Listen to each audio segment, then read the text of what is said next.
From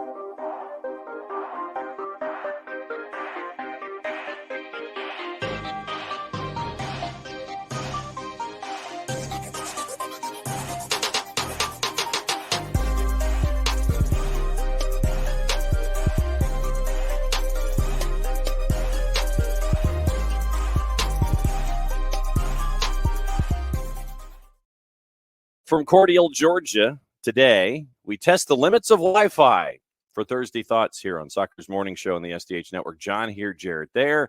We had some stuff almost happen. Jarrett, how would you classify it? It's an almost happening. It's a probably happening, a maybe happening. How would you classify the news that was reported in the overnight? Which one? Well, we'll go national first. Oh, okay. I think it was good morning, Alex. And yes, morning. That was the first topic on the day. I think that was a grip it and rip it big swing. And not only did you connect, but if you've ever swung a baseball bat, you ever take a big swing with a baseball bat? And I mean, when you catch a ball right, like when you catch it on the barrel in the sweet spot, you hit a ball just right, you don't feel it. Mm-mm. Especially with the composite bats these days, you don't feel anything in a good way. Like, it just feels good. Yeah. Doesn't sting. There's no resistance, nothing. You get a full trampoline effect. Mm-hmm. For the U.S. national team, they gripped it, they ripped it, and they hit right on the damn sweet spot, man. I'm very proud of them for aiming at the stars, and I'm happy that, because when you swing big like that, you're not always going to hit. But you won't be able to. Yes, this is Michael Harris brand slammed into McCovey Cove last night. Correct. If you don't grip it and rip it, you can't reach the cove. No. You can't shorten up Jeff McNeil style 6 inches up the bat and go slappy and get it to the cove. No. You got to grip it and rip it, and the U.S. national team did. And look, I don't know how this ends. I don't know what Mauricio Pochettino's tenure looks like, but you gripped it, you ripped it, and you put one in the cove. Very proud of you, U.S. Soccer. You went. Yeah. The relationship, everyone's pointing to the relationship of Matt Crocker and Pochettino from their time at Southampton, and that being a part of the Venn diagram and bringing Mauricio Pochettino. Apparently, like I said, it's being reported. It's under the tent. It is somewhat assumed. Reported by enough people. Yeah. Ornstein was the first one to line it up, and it looks like that he will start, according to ESPN FC. It looks like his first match will be the Canada match in early September. So, it was one of those swing for the fences things. When you've got somebody like a Pochettino, like a Jurgen Klopp, you're going to sit there and go, okay, make me say no. And from all indications, like I said, right now, nothing's officially official, but David Ornstein starts it. The Cesar Luis Merlo says that there are a couple of things that have to be ironed out, but it is a lean. It is a serious lean that this is going to happen. So Ornstein uses the word agrees, and so agrees to, and that's where we are. You have the crossover in 2013 with them. Then you have Pochettino, remember, leading Chelsea to a 6th place finish, European qualification, departing at the end of the 23-24 season. Crocker and Pochettino overlapped during his year at Southampton. Crocker was leading Southampton's academy at the time and left in November of 2013 to join the FA. Crocker previously said U.S. Soccer would not be limited by financial restrictions for the coaching hire. At the time, he said, quote, "It's a really competitive market out there salary-wise, and we have to be competitive to get the level of coach that I believe can take the program forward in terms of achieving the results that we want on the field. It's a priority. It's something we're prepared to invest in and something that we will be investing in."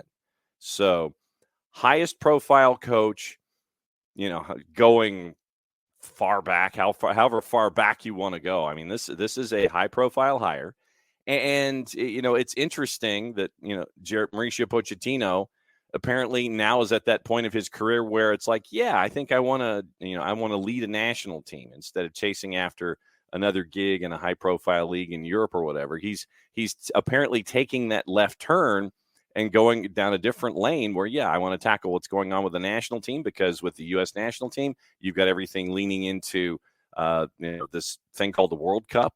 And, then you got the Olympics and all of these things that are coming around in 26 through 28. So Pochettino, I mean, it's an interesting idea that he comes in because he doesn't have national team experience, but with the experience that he has from working with players around the planet, he now apparently wants to take this step. It's very intriguing. It's you're trading in one psychosis for another, Yeah. because you're going from the EPL and its unique flavor of psychosis to now going to a different flavor of psychosis. Yeah, QSMNT, mm-hmm. who frankly need to be studied for the way they've talked about Greg Berhalter.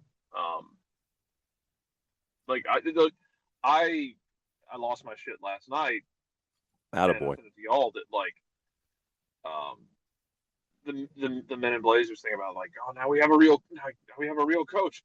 It's the disrespect to Greg. And I get it. I get it. I mean, it's recency bias. I get it. Yeah, but it's also a dismissal of Bruce Arena, who took you to a World Cup quarterfinal. Yeah, beat Mexico to do it. And the winningest coach in this league's history. But I forgot that if it's in the United States, it doesn't really matter to some people on a domestic league basis. And then, yeah, it's still the most toxic thing on the planet, the Greg Berhalter discourse, and it should be studied. Mm-hmm. And then once it is studied, it should be put in the giant lead container and thrown at the bottom of the ocean, and then left there for time to dissolve it. But yeah, you're trading one psychosis for another. We'll see how he handles it. We'll see how he adjusts. I don't think he's run a national team before. He might run into similar problems that Greg did at the beginning, where it's like treating it like a club, and he's got to find that balance. Yeah. Tough, but there might be some rocky moments at the beginning. It might come out of the gate great. It might never have a rocky moment. I don't know, man.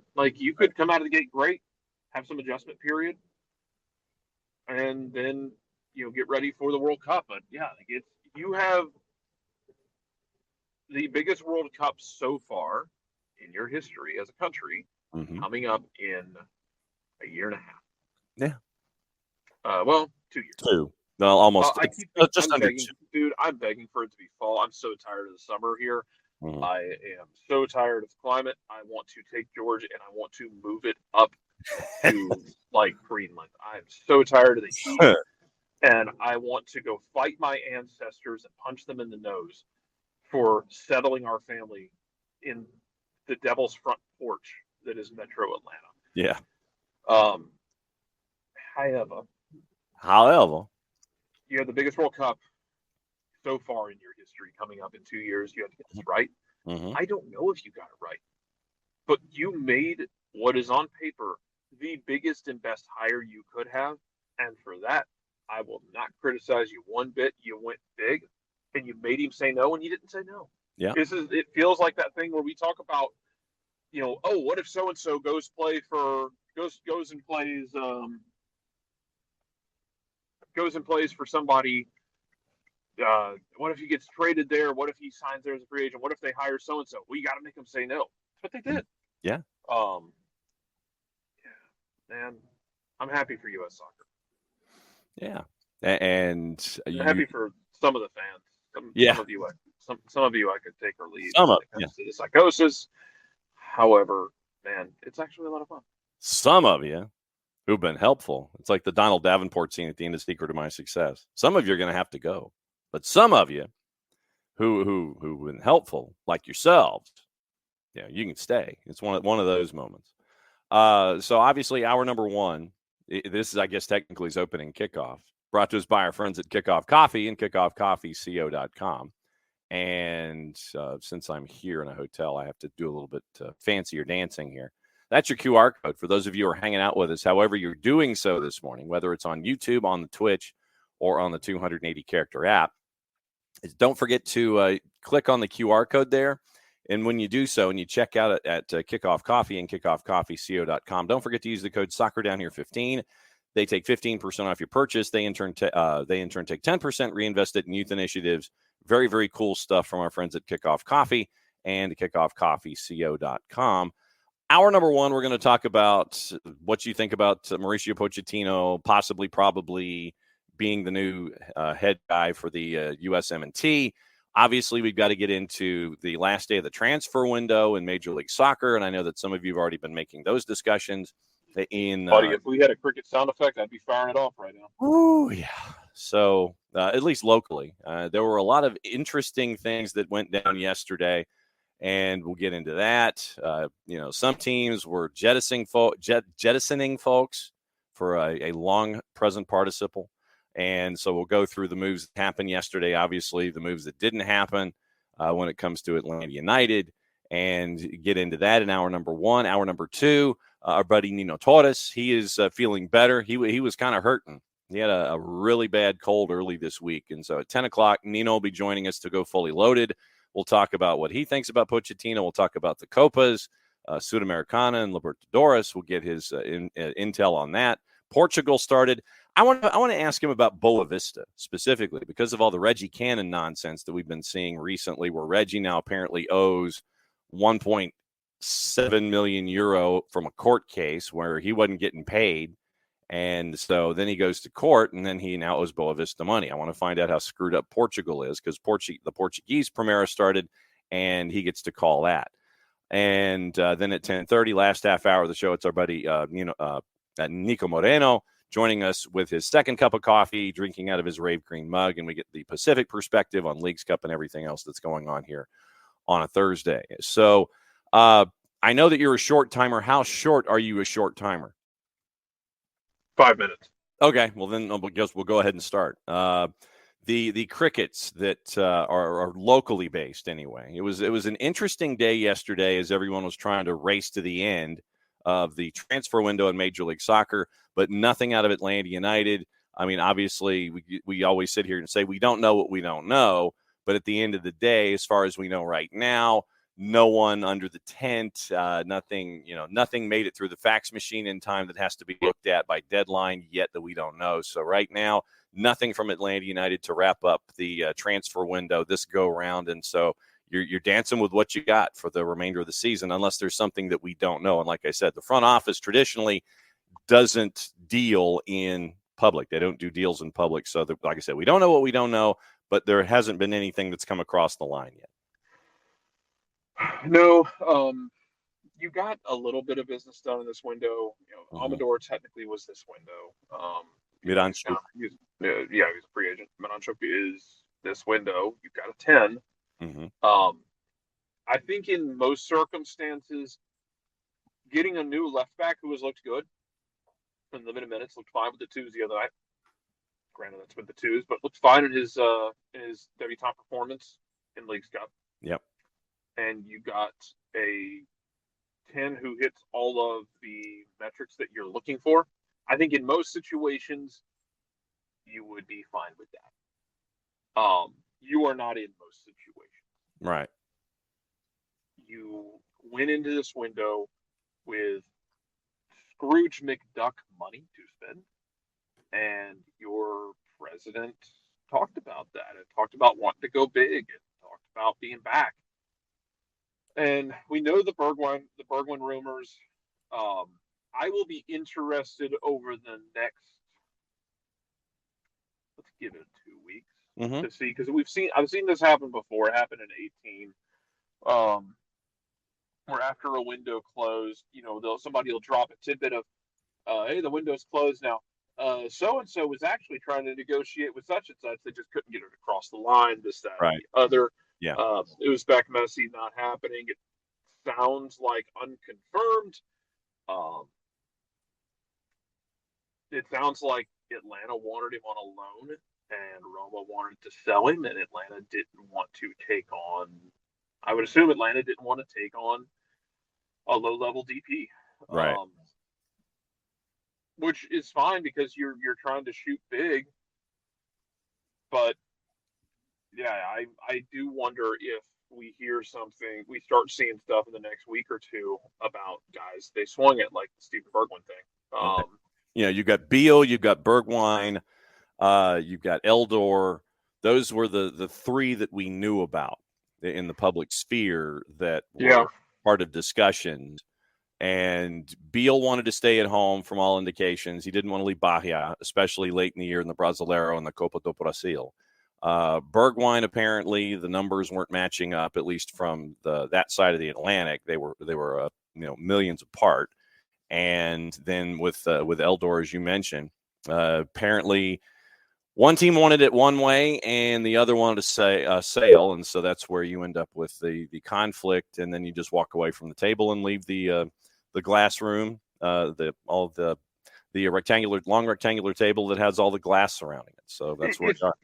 Yeah, and it's finding that balance in the sense of like it's disappointing because you had the money, you have an open DP spot. You're going to go into the winter window with two of them because you'll be able to buy down Sleesh, which is great.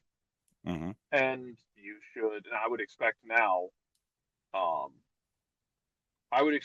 We start seeing stuff shift to manager talk. Like, right. I'm still a part of the church of GS7. Mm-hmm. You're not alone. I will remain as part of that church. Mm-hmm.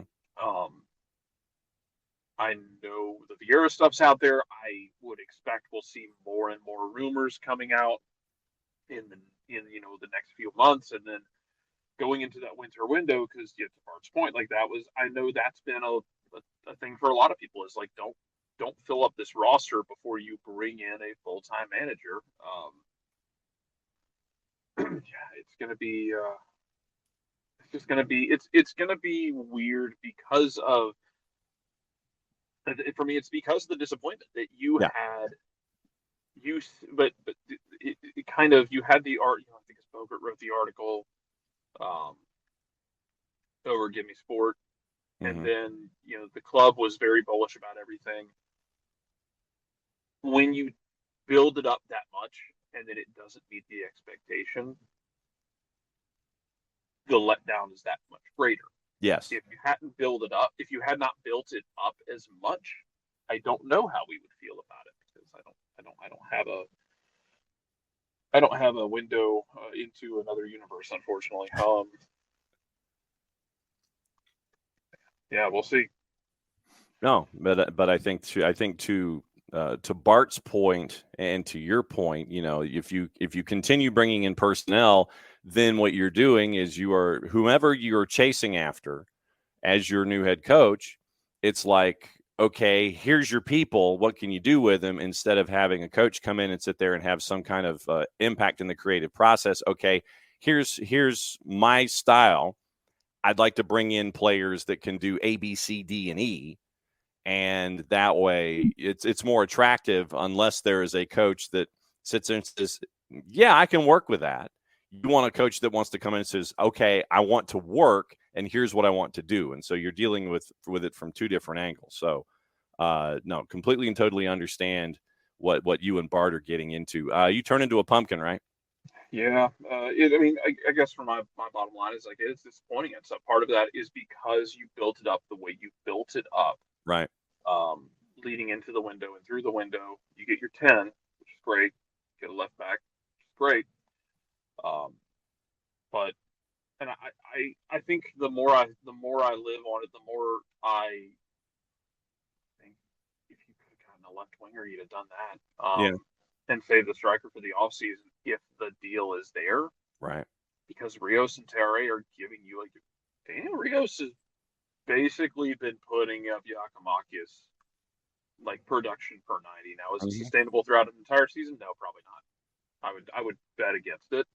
But you've been getting enough out of your two strikers that were depth pieces. Yeah. You need to replace it in the window. I wondered if you would replace it in the summer window. I would be very interested to see anything that comes out about all this. Like I said, I would be interested to see what comes out about all this. did you have any other moves you chased that just you couldn't get across the line, or did you swing really big and it just didn't work? The bottom line is it's disappointing, Mm-hmm. but I think personally, I would be as annoying as it is. I would rather be in this situation than if you had panic bought somebody for 8 million and you're stuck with someone who wasn't, a first, second choice kind of guy, and you just did it to do it. Yeah. I think that would have been worse. Yeah. You overpay because you're crushing to a deadline and you think you have to do something for the sake of doing something. Yeah, and I have this conversation with my kid at times when she wants to buy something. Like, you can buy, because she wanted to buy something in the store, and like, look, it's like a third of the price on Amazon. You can buy it right now and pay a ton of money for it, or you can wait a day and a half and get it. And there is a certain like serotonin release of getting something now. Mm-hmm. If you had like scrambled and like just panic bought somebody at 8 million. Yeah. But I would rather not be in that situation where you're panic buying something. My preferred situation would be having made one more really massive move Mm-hmm. to improve what you had going into the rest of this season, and you didn't get that done, and it's very disappointing because you built it up. Mm-hmm. Let's see who you do for manager. Yeah, and so that's where we are for the next stage of all of this. While Leagues Cup gets to its slow fade and all that other kind of stuff, as you get ready for the matchup in a week and a half at LAG. So that's where you are right now. Yeah. Either way, it's disappointing. Mm-hmm. Yay for Poch, Nino, and the U.S. national team.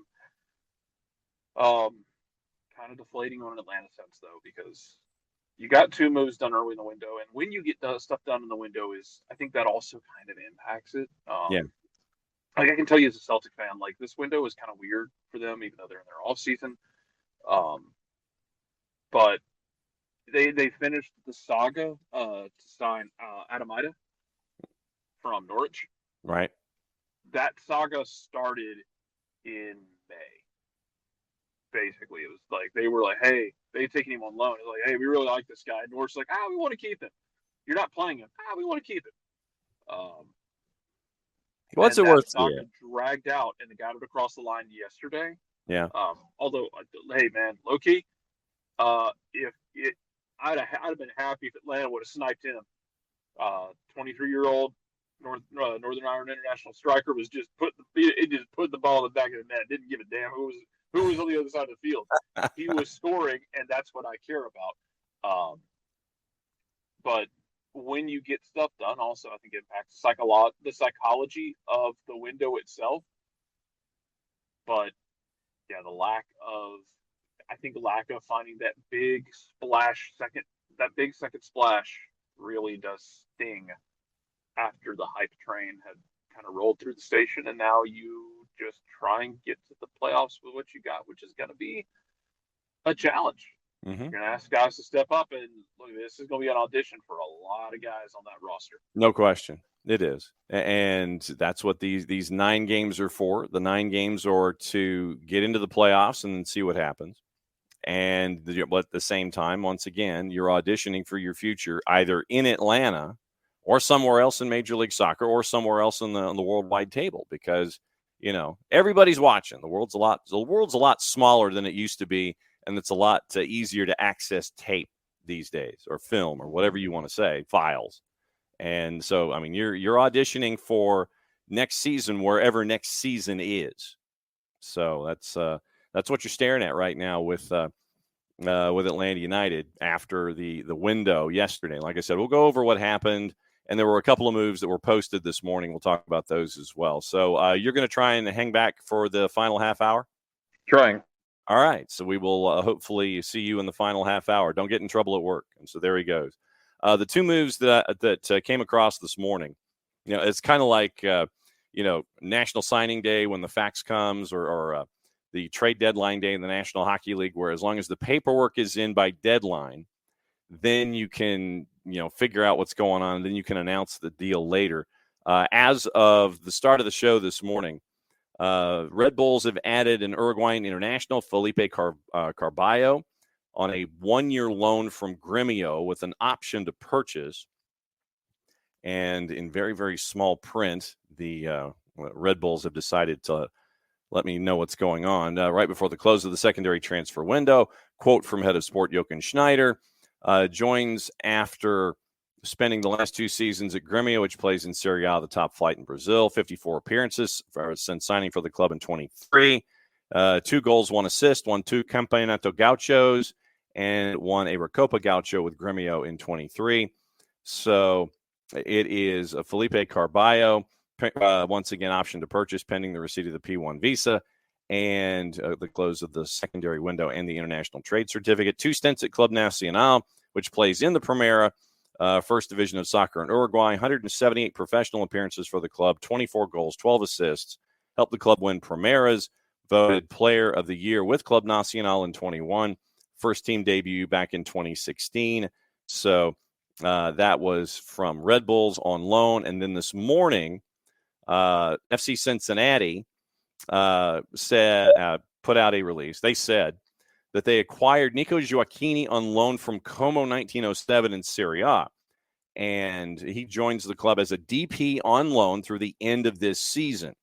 And Chris Albright has a quote as being general manager. 9 appearances with Como at the end of the 23-24 season following his transfer to Como from All Caps SC. And last season, he had 10 goals and 32 appearances. Quote from Gioacchini in the official release. Top selection in the expansion draft from the Purple team back in 23, 6 appearances in Orlando at the end of 22 after being acquired from Caen in the French leagues. So Gioacchini at forward has been loaned through the end of the 24 season. So basically, it's like a 9-match loan plus playoffs for Gioacchini for Como 1907. And for them, it's interesting because you're getting another forward and you have issues at the back. So I guess you plan on outscoring everybody, or at least with Gioacchini, you hope that you'll get the same form with him as a secondary scorer with Lucho Acosta et al. That you had with Gioacchini as a primary scorer last season with St. Louis, where he had double-digit goals and kind of surprised some folks, I guess, with the output that he had last year. So he goes from St. Louis City to Serie A, and now he's loaned back for basically 9 matches plus playoffs and whatever else FC Cincinnati is into to the end of the 24 season. So interesting idea there from FC Cincinnati, and we'll see what happens there. RSL yesterday acquired young Polish winger Dominik Marchuk from Jagiellon Białystok. God bless you. And if you can spell it without looking at it, more power to you. He's a midfielder and a forward, and he's a young player of the season. Signed him as a U22 through the end of the 2028 MLS season. So it's a young Polish winger brought in by RSL, and you also had some folks that were waived and let go and released and things like that. Portland let go of Nathan Fogaccia as a part of everything. Columbus Crew acquired Abraham Romero from LAFC to help with their goal depth. Montreal was interesting yesterday. Montreal, with what they were trying to do, Chicago Fire acquired Ariel Lassiter from Montreal. So you had that move yesterday for up to $150,000 in GAM. And it was $75,000 in 24. They can get another $75,000 in conditional GAM in 25. So 1 goal, 23 appearances for Costa Rica, appeared in the Copa America. So you add depth with Ariel Lassiter coming from Montreal. Matthew Choinière is headed to Grasshopper in Belgium, I believe, if my geography is correct. So Choinière is leaving leaving CF Montreal. You end up with Ariel Lassiter leaving CF Montreal. Then you have not so big Shaq, Xherdan Shaqiri, mutually parting ways with Chicago. So it looks like Chicago is just basically saying, you know what, bruh, it's been fun. Knock yourself out. Go find a home back in England. And I think that when it was kind of a telltale sign that after the Euros, that Shaqiri did not immediately return to Chicago to be a part of the Fire's reindeer games going forward after the Euros. He's just kind of hanging out in Europe. Fire front office is like, yeah, we know. We know he's there. Everything's fine. We know. Everything's cool. And so you kind of thought that maybe the writing was on the wall at that point when it came to a not-so-big Shaq. And as we now know, the Chicago Fire have mutually parted ways with Xherdan Shaqiri. Timbers part ways with Nathan Fogaccia. Sporting Kansas City signs a defender in Joaquin Fernandez. And in the signing of Fernandez, he comes from Trabzonspor of the Turkish Super League, joins on a free through the 25 season. So that's another pickup for them. 198 appearances, 198 for Trabzonspor in the Turkish League, 313 overall, mostly in Spain. Real Valladolid and Almeria, captain in 18-19. So you have that as a move. So you have all of these little moves that happened and happened for a couple of clubs and a lot of different clubs. Oh, thank you, Tom. Yes, thank you. Switzerland. Tom, I think you're right. But yeah, it was the idea of the idea of that particular move. It was intriguing because the cost of it was so low. It was like only $100,000, I think, in the transfer of a Chouanier. And he turned down, by all indications, a $600,000 salary from CF Montreal. And he didn't want to stay. Thank you. Grasshopper Club Zurich. Thank you, Tom. That's what I get for not having my information here in front of me. But yeah, Chouanier apparently, like I said, it was like he turned down a $600,000 salary. Grasshopper comes in for $1 million, and Chouanier looks like he's headed there. So no more Matthew Chouanier. And like I said, he was in the middle of a contract dispute. He's like, nope, I don't like the numbers. I don't like this. I don't like this. Turned down $600,000 a year. Grasshopper comes in, $1 million, and I think a 10% sign-on for or the 10% retention for CF Montreal going forward. And so Chouanier leaves, Lassiter leaves, and you get the trade for Jaquil Marshall-Ruddy, and you're training. I think Juan is out, and so it's interesting in Montreal what they were up to. But just some of the names from them specifically that were out the door was intriguing yesterday, to say the very least. So. All right, so the bot has been blocked, and thank you, Tom, for all of that. Time to say hi to everybody this morning, and I know that we'll probably once again continue to say hi.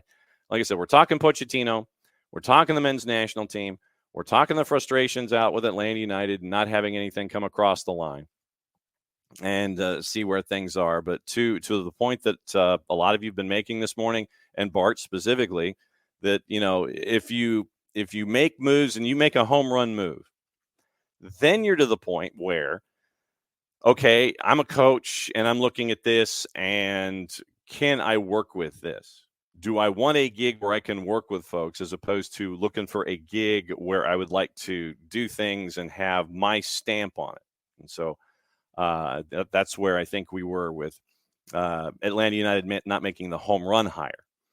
But yeah, it will be interesting to find out, other than what we saw in media reports, were there any other pursuits? We mentioned Bergwijn, we mentioned Beal, we mentioned Eldor. You get Midanchuk, and so that's where you are right now with Atlanta United. Morning, Alex. Morning, Ricky. Morning, Emilio, and morning, Unk. Let's see. Morning, Nick Fadley. Let's see. Who am I missing here? Morning, Bart. Once again, Bart in the conversations, and morning, Hutch. Let's see. Who am I missing? Morning, Tom. Morning to the bot, even though you're a bot.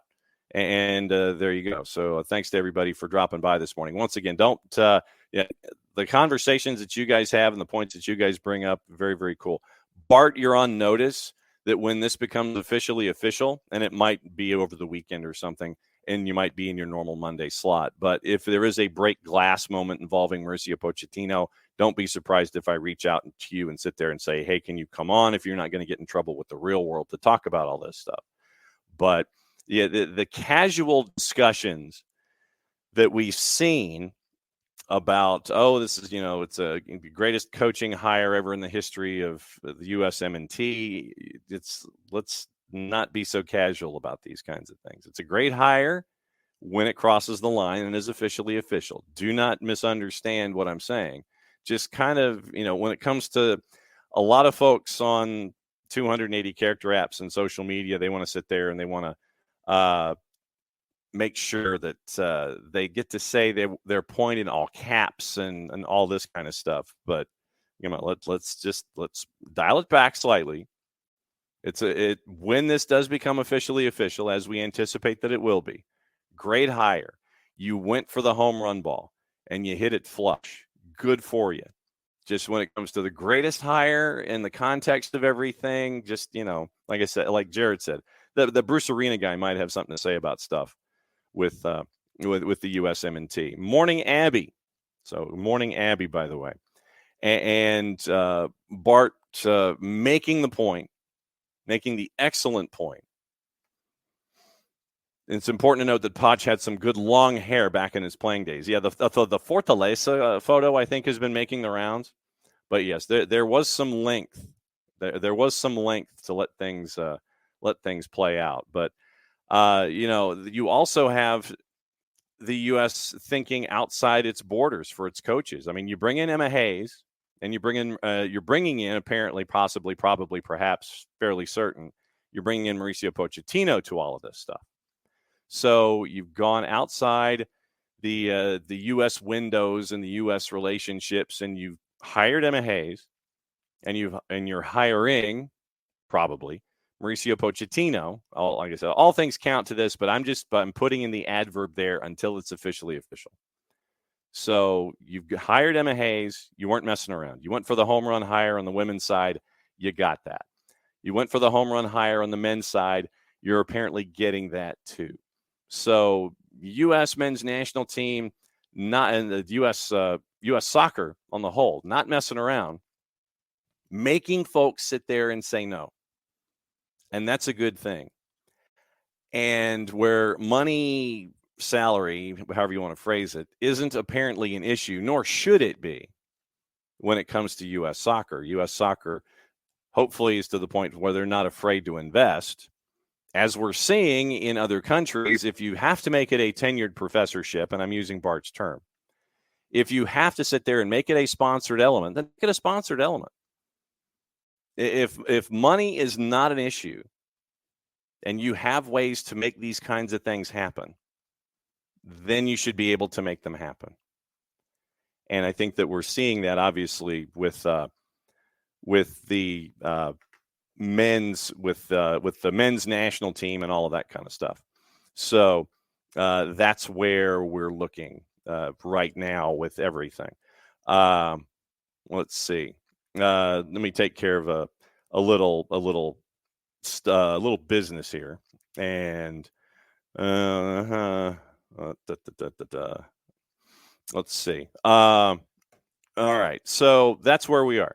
Once again, let me know what's on your mind this morning when it comes to everything in the sphere of the USMNT, U.S. Soccer, Atlanta United, Major League Soccer, and all of the stuff that happened yesterday. And like I said, with the deadline happening, it will be interesting to hear what the teams say about who they were chasing. And like I said, this is outside of Atlanta United. This is including everybody else that was swinging for something. So I'd like to know, and like I said, this is up to the front offices in each and every front office. Now that the deadline is passed, I'm looking forward to front offices who will, volunteer. Yeah, we were chasing after so-and-so. Yeah, we were looking for this. We were looking for this. It just didn't happen because of X, Y, or Z. we were close, we were doing, and all of this. That is going to be my intrigue when it comes to clubs now that we are past the deadline, and now you have what you have for the sprint. And you also get to see, as we mentioned, everybody who is chasing after, everybody's playing for jobs. Not just locally. Right. And so, yes, and Abby, we mentioned, and good morning, Abby, we mentioned this morning a deal by Red Bulls and a deal by FC Cincinnati. That, like we say, when it comes to like the National Hockey League or things like that, something can be faxed. You can have the okie doke. You got the paperwork in before the deadline finished.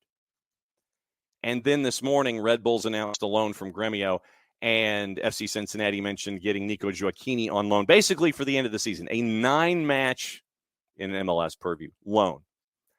And so that way it's, you're as long as something crossed the line at the deadline and Major League Soccer put the stamp on it as an okie doke, then you can announce it this morning. Like I said, we had Red Bulls announce a loan this morning. We had FC Cincinnati announce a loan this morning, and it was, it was what it was. So you can get the stamp of approval, then you can get all your paperwork figured out and announced, and okay, we got this guy, and we'll announce in the morning, because word came out of Cincinnati last night that there was going to be a signing. And of course, everyone's hair got set on fire, and they're like, "Oh, what are we getting?" And then it ends up being a couple hours later, it's kind of leaked and announced that Nico Gioacchini is coming in for a loan. So basically, like I said, it is a quarter-season loan for a guy like Gioacchini to come in from Italy and maybe come back and get a home, or maybe he goes back to Serie A. Don't know. But once again, if it gets stamped at the deadline, everything passes through Major League Soccer, and they're like, yep, that's cool, then you can announce it later. And we had the Red Bulls do that this morning. We had FC Cincinnati do it this morning. So like I said, you might have more announcements for loans later this morning from other clubs as things get stamped and you sit there and it's like, okay, we can, we have to massage our paperwork, what have you, all those kinds of things. So, yeah, we did have 2 announcements this morning, long after the deadline had passed. Will we get any more of those? That will be another interesting part of all of this to me as well, just to see. I like to see the moves, and I like to see how things are rearranged. Like I said, Montreal for me was fascinating on a bunch of different levels because of who they were letting go, who they were bringing in, the kind of money that they were spending. And because when you spend that kind of money to bring in a Jaquil Marshall-Ruddy, as an example, and it could be up to 1.3 in AM to bring in Marshall-Ruddy from Toronto. And then you see Chouanier leave, you see Ariel Lassiter leave. It's the rearrangements for me for the stretch run are very, very interesting. Like it is in baseball, when you get to the trade deadline, it's like, okay, trade deadline passes, and then you have the one where everybody passes through waivers. All of the late season acquisitions for me are very interesting, and especially in Chicago where you let go of Xherdan Shaqiri. So that to me was interesting. I think it's just literally he wasn't happy, and you could tell, and it was just like, look, you're happier in Europe. Just go ahead and stay. And so that was what I thought, what it looked like in Chicago. Frustrating for both sides, but at least now Chicago doesn't have to worry about paying $11 gazillion to Xherdan Shaqiri. Bart, USMNT question or statement. I also wonder if there's some benevolence involved to pay his salary. I think there is, much like your tenured professorship, as you so eloquently put it for the Canadian men's national team. It would not surprise me if you made some phone calls, if you were U.S. Soccer, and it was one of those, excuse me, sir, we would like to bring in this individual. Who is it? Mauricio Pochettino. Oh, he's interested? Well, yes, sir, and we'd like to be able to meet this marker in salary. I think he was making, what was he making? It was some insane number. Was it $6 to $8 million? Pochettino. This is what happens when you have salary Chelsea. So other than it being $9 million, Pochettino waged Chelsea. Seriously? Was it only that much? It can't be right. No, it can't be right. No, no way. Okay, so going to certain papers over in England that are of the 3 and 4 letter variety. Significant compensation.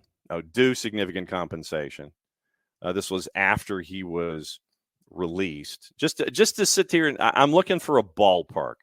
Okay, Pochettino had 18 months remaining on his deal. It was said he would be due a package in excess of $10 million. So 3x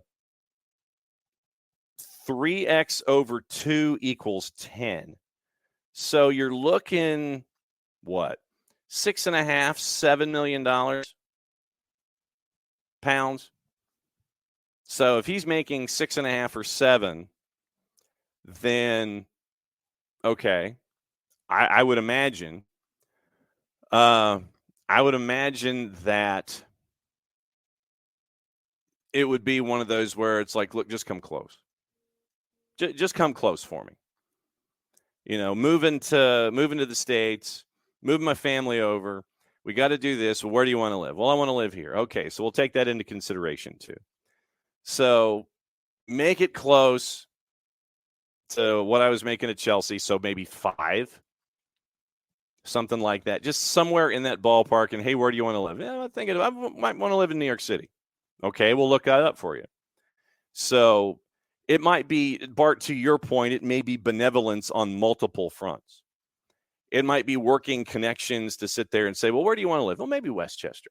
Okay, well, we'll look that up for you. And you get on the phone, you look up your contacts. Okay, does anybody know of a house available in Westchester for Mauricio Pochettino? What's he looking for? Okay, he's looking for a 4-3 that's got a pool and it's got a great HOA plan, and he doesn't have to worry about constant construction and roads being paved. It's security. It's a gated community, those kind of things. Plus like $5 million. You go to your big benefactors.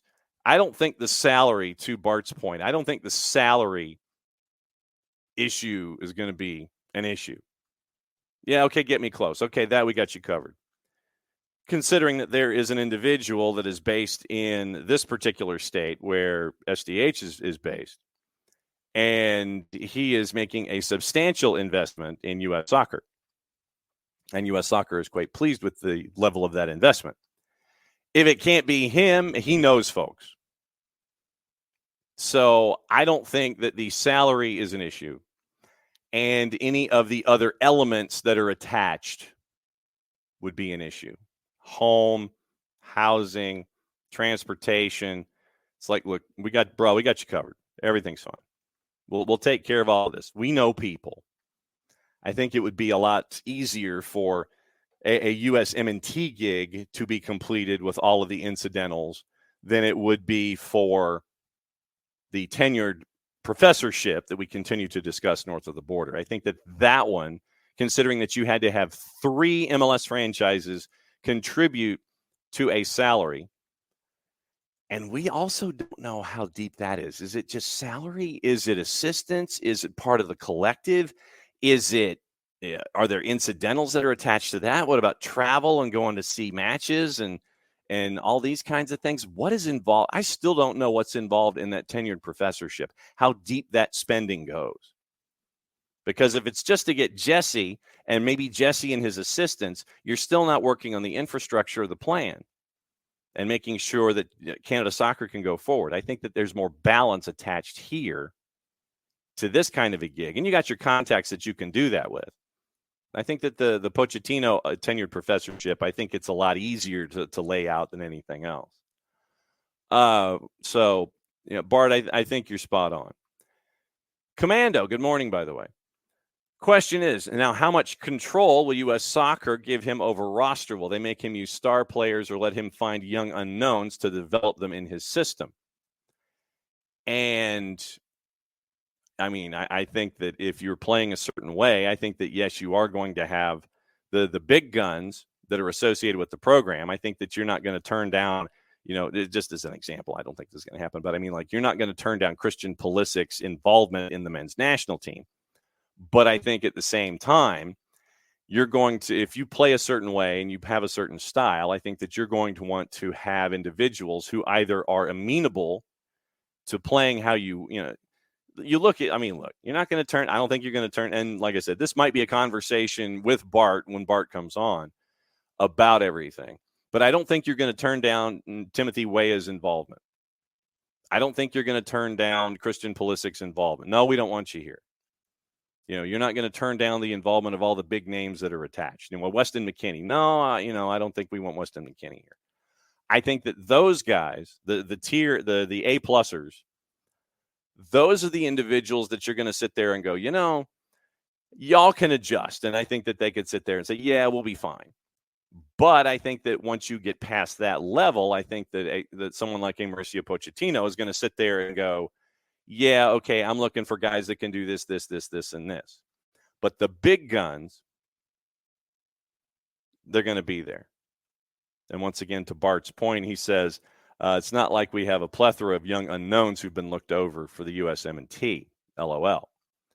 So I think that, and so as we continue to build Bart's segment for him the next time he's on with us, who might be those individuals that, we're used to seeing folks and they kind of hang on just a little too long. They're on the roster and they stay on the roster and they keep getting called up and they keep staying. And it's frustrating for USMNT fans when these players do get called up. You got young guns who are doing pretty well in the world stage right now in the U20s. You might go in that direction. If someone from a U20 comes to your A+ number one, how'd you do camp and shows up and shows out, I don't think they're going to be spending time at U20. I think they're going to be with the first team. So I think that it will be the Palace intrigue will continue to grow because of the idea of, okay, I now have a coach who wants to build a roster a certain way. And outside of the big guns and the A-plussers, who do I bring in? Once again, we talk about intrigue with hires and intrigue with rosters. And this is intriguing for me. So once again, subsequent question for Bart. Okay, young dudes who could be brought in, who might be under consideration that hadn't been under consideration previously, but now that you are going to perhaps going to have a new coach in Mauricio Pochettino, who's he looking at? What's he looking at in the U20s for young guns that could be working their way up, that could be taking the place of the folks that have been frustrating U.S. national team fans forever and ever and ever? Amen. What does that look like? I think the camp will be interesting. And I know that we're going to have our friend Christian Jack with us before the U.S. plays Canada to discuss things north of the border. But yeah, for me, I'm like, okay, how does all of this play out?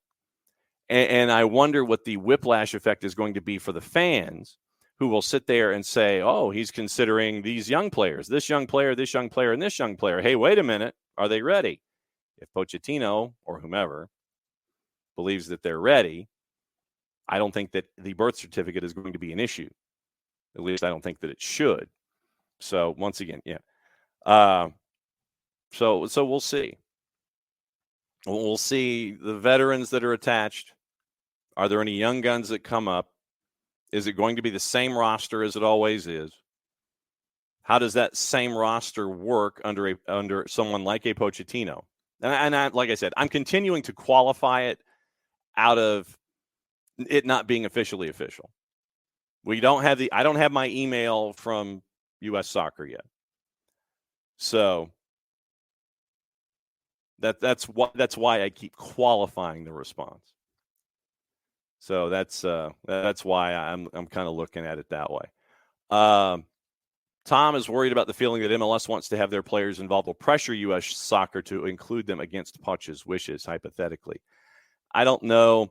I don't. And Bart's like, to Tom, is that why we had only one MLS player at the home Copa? And Bart letting me know there really aren't. Not ready to take over for senior NT. You had Paredes, Booth, Yao, Paxton Aronson, Tanner Tessman, ready to be depth players, but that's about it. And like I said, outside the big guns, you figure the big guns are going to be there. The big guns are going to do what Mauricio Pochettino wants them to do. And it's not going to be something where, if you're a big name, you're not going to be included in the reindeer games going forward just because there's a new coach. The U.S. doesn't have that luxury, I don't think. But you're going to have those names that we always see, Adams, McKinney, Pulisic, what have you, the big names. They're going to be there. I don't think they're not going to be called up just because it's a new coach. I know that when you have a new boss, it's about impressing the new boss all over again and having to impress everyone around, impress the new boss to make sure that you keep your spot.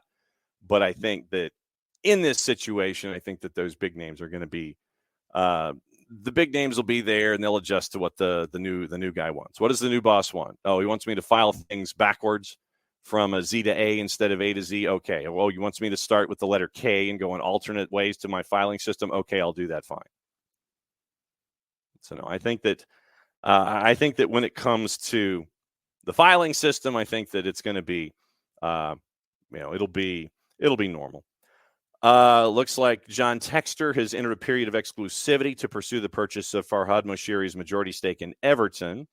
Bournemouth have agreed to a deal in the worth of €47 million, $51.7 million to sign Evan Nilsson from Porto. So Bournemouth breaking the bank in turn after they sell Dominic Solanke to Spurs. They're turning around, and it looks like Evan Nilsson is going to probably perhaps be headed in the direction of Bournemouth. So we'll see what happens with all of that. Once again, hour number 2 is fully loaded with Nino Torres, who's he let me know that he was feeling better. Because like I said, he was pretty sick early in the week. He has normal things that he does Monday and Tuesday, and he couldn't even do that. And so I wanted to make sure he was okay, and he said he was okay. So we'll come in, we'll talk Pochettino, we'll talk Copas, we'll talk anything else on his mind. Like I said, and I want to talk Portuguese League just because of the whole Reggie Cannon situation with Nino. And then we'll talk with Niko about everything going on Major League Soccer, Leagues Cup, Seattle making it through, all those kinds of things, and how that goes. According to ESPN, Mauricio Pochettino's situation with Chelsea still unresolved. Club still owes him money, and until it's resolved, he cannot sign his contract with U.S. Soccer to take charge of the U.S. national team. So that might be the stumbling block here. So once again, according to ESPN, reminder, Chelsea's situation unresolved. Club still owes him money, and until it's resolved, he cannot sign his contract with U.S. Soccer to take charge of the national team. So, Bowley Clear Lake. But this is the thing. Okay, so if this is in fact the case, why is it that if a club owes me money, I can't go and pursue a new gig? We're done. We're done as a couple. We broke up. We're done. We're done. We broke up. It's not like any kind of other situation or anything like that. No, it's just you broke up. We're no longer a couple, and you're having this kind of a thing going on. No, I mean, it is not like this. We were on a break. No, you were not on a break. You're done. You're broken up. You're done. So it's after 10 o'clock, and it means we bring in our buddy Nino. And so, Nino, I look at things, and my question for you is this. When we have a situation like Mauricio Pochettino, and right now we are told that, according to our friends at the 4-letter, our friends at ESPN, Mauricio Pochettino's situation is still unresolved. The club still, and until it's resolved, he cannot sign his contract with U.S. Soccer to take charge of the U.S. national team. Right. If you broke up, you broke up, man. You owe me money. You owe me money. Am I wrong here? I don't think so, man. Good morning to everyone. Sorry for my voice is still not 100% yet, but we're here. We're here. I think so, man. I don't know what's the deal. It was crazy because everything happened so fast. Last night was a rumor. 6 a.m. in the morning today, boom, it's confirmed. Pochettino to the U.S. Men's national team. And we're like, what? Well, this is awfully quick. I mean, it's a good thing for the U.S. because you need to start. You need to start with a new coach right away to get the graphs, to get the identity, to get everything going, to get ready for the team to make a more than a decent presentation in the World Cup in 2026. So when I'm saying more than a decent presentation, looking to make a deep run, making maybe quarterfinals should be the goal for the host. All right, as a host, you got the obviously the easier path in the competition, but that's the long way. That's the big picture. Right now, what are you talking about the because they fired they parted ways with Pochettino, Chelsea, and and now what's the deal with this? It's just becoming it's becoming more and more common, these situations, not this particular situation, all right, but with the coaches and teams getting I'm just gonna mention this particular situation that happened in Peru. Alianza Lima, all right, they fired the coach, right? They fired the coach, and then the technical director went ahead and made a phone call to one of his friends because he was his friend, Christian Diaz, and they said, "Okay, I want you to come over to coach my team." Okay, so I want to send you the contract. He signed the contract, send the contract back, signed. 48 hours later, no, you're not coaching our team. You're not coaching our team. It was like, what? And then it's just these situations are resolved situations like the what happened with Sampaoli, taking coaches out of teams, taking coaches out under the contract. But this is not the case. This is not the case with Pochettino. They already parted ways with him. And then why they're not getting this resolved right now? It's just unreal. It's just an unreal situation, man.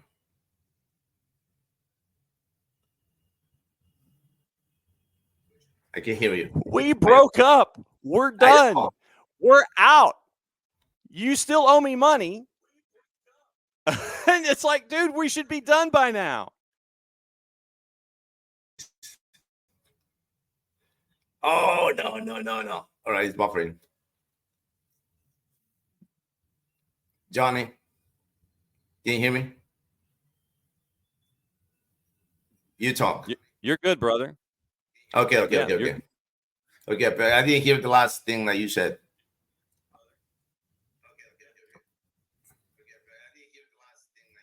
Just the fact that if you owe me money, I should go. I'm done. We're done with this. Yeah. We're done. We're done. I need to go to my next gig. Just put it in my bank account when we're done. That's all you got to do. Yeah. I don't have to see you. Just send me the money. That's it. It's like a toxic. I'm like, I want to say this. I want to say it. Should I say it? Maybe not. Yes. It's like a toxic ex, man. It's like your toxic ex-girlfriend, man. That's what it is. And what you do with those situations, to walk away and stay as far as possible, because you got to get in trouble. Walk away. No doubt. Copa Libertadores Sudamericana. I wanted to catch up with you about that. What are some of the headlines and what do folks need to know when they're watching these days? All right. This is exciting. This is very, very exciting. What's happening with Peñarol right now. Okay. Peñarol is one of the South American giants. Okay. They won this Copa Libertadores 5 times. 5 times. The 3 times world champions.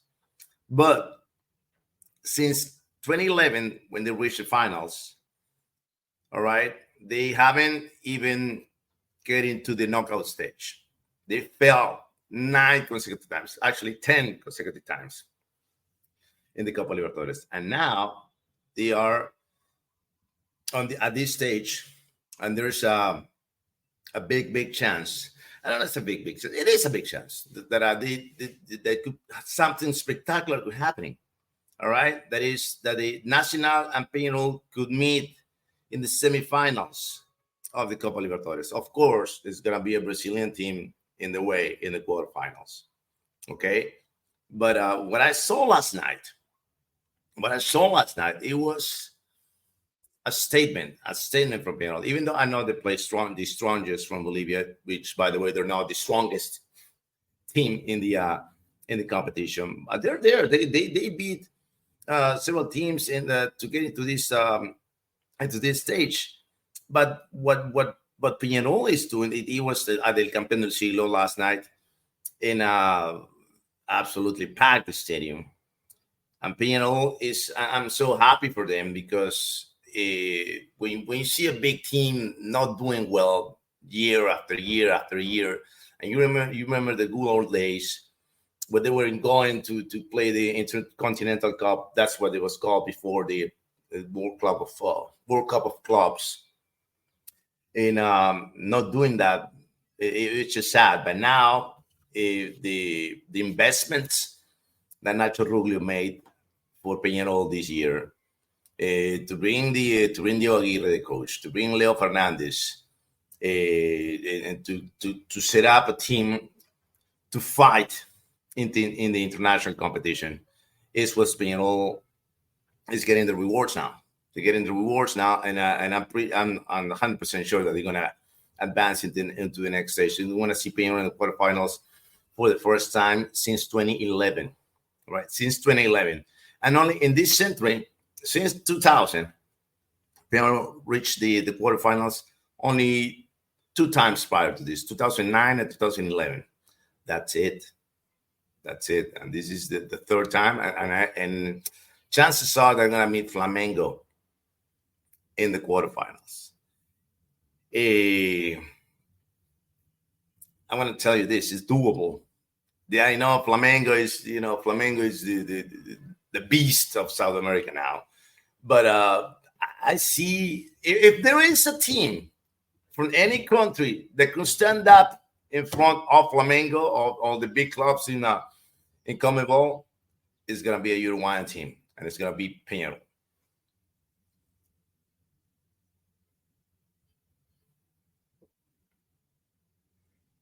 Is there an underdog? You know me. I love underdogs, and the bigger the number, the bigger the number in the juice box, the better I am. I love underdogs. Is there a story out there of an underdog that you think can make a run? Is there an underdog out there, or are we talking all favorites from this moment forward? But technically, Peñarol is an underdog. They are an underdog, Peñarol. But you said to win it all, to win the Copa?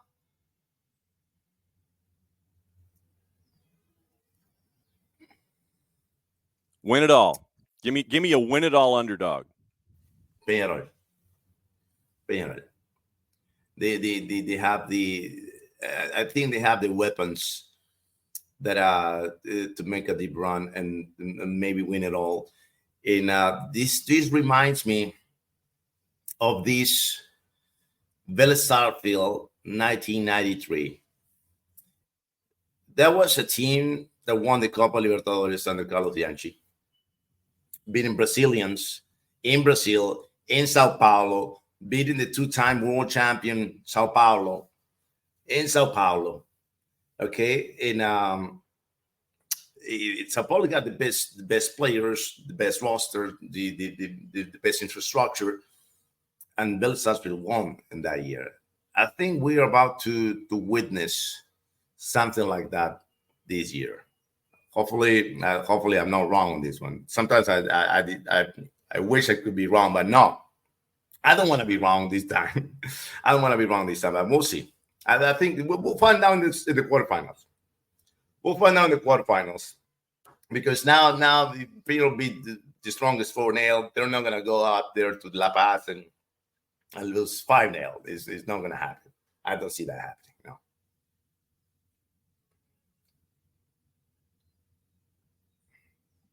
Okay, so then let me go a step down. Give me an underdog that's going to make some noise. If it's not Peñarol that can go all the way, give me an underdog that's going to make some noise that folks need to know about.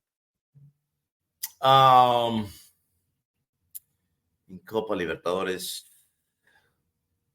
let me see. Let me think.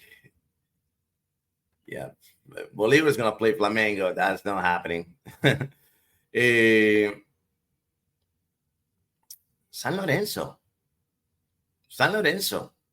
All right. San Lorenzo beat Atlético Mineiro in Buenos Aires. And even though it's a team that is under fire right now, I mean, the club it's just their situation right now is so chaotic, man. It's so chaotic. They fired the coach. The interim coach is a legend from the club, Pepe Romagnoli. Then he quit before this game in the first leg of the semifinals, but they begged him to stay, but they don't want to pay him more, and they don't want to bring more players. But still, they won. They're still won, and they're still advanced into this stage in the Copa Libertadores. There's the character, man. The character of San Lorenzo. I think they're gonna make a deep run too, man. I think they're gonna make an upset beating Atlético Mineiro in Brazil.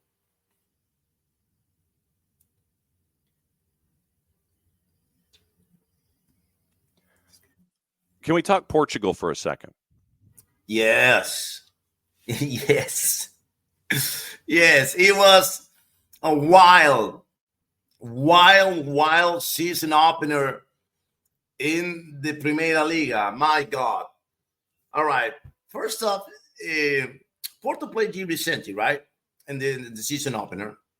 It was kind of like a lame victory for Porto. They won because they were Porto. There was nothing promising on this Porto side. They under a new coach after 7 seasons with Sergio Conceição. Now it's Vitor Bruno taking the reins of Porto, and Chico Conceição, who was a star last season for play for his father. He doesn't want to play for the coach now, for the new coach. He's forcing his way out. But still, he was sitting on the, not even on the bench, he was on the stands. He was not playing. Their best player was not playing on the season opener at Dragao Stadium in Porto. And they won, right? But Gil Vicente fired their coach 2 days prior the season opener. 2 days prior to the season opener. So, no, Torres, you're fired. Oh, Jesus. Okay, let me get a new coach. So they got Bruno Pino. Bruno Pino got in. And the previous coach didn't like my Peruvian player, Jesus Castillo. You're not on the roster. No, then Bruno Pino comes in. No, you come in, Peruvian. You're going to play. And, okay, so they lost the game, right? And because I got to call the big three on this season opener: Sporting, Porto, and Benfica. Sporting, it's my candidate one more time. They put up a stellar performance in the season opener. I mean, stellar performance. They won 4-1, but it could have been 5-6, 7-1. Okay? It's the strongest of the big three. And for the first time in 6 seasons that I'm calling this league, you want to see a repeat. I said this, and all my Sportingistas were so scared of my predictions because I do my predictions so far in advance. Nino, what do you say? No, don't say that. You're going to jinx the title. I'm not jinxing anything, buddy. Your team is going to win again this season, okay? And then Benfica gets the opener on Sunday because they're playing 3 separate dates. Opening the reigning champions, Sporting on Friday, then Porto on Saturday, and then on Sunday, Benfica got their season opener at Famalicão, which was the stadium where they lost the title last season, right? Last season, I think it was round 32. They got to go to Famalicão and beat Famalicão to stay in contention with Sporting. But they got beat 2-0. And guess what happened on this Sunday? They got beat 2-0 in the season opener, Benfica. versus Famalicão. And the same guy who scored the second goal to secure the victory last season scored it again. Saido Yusuf got a 2-0 for Famalicão, and the Eagles got their season opener as a disaster. That afternoon, John, talking about craziness about coaches, Sergio Conceição is out of work now because he quit Porto, not any other team, Porto. And then Benfica is making a phone call, is seducing Sergio Conceição to come over and replace Roger Smith at Benfica. So that's still in the making, it's still possible. So it's a soap opera right now. The Primera Liga is so batshit crazy, man. Unreal. This is the craziest season opener that we had in years, man.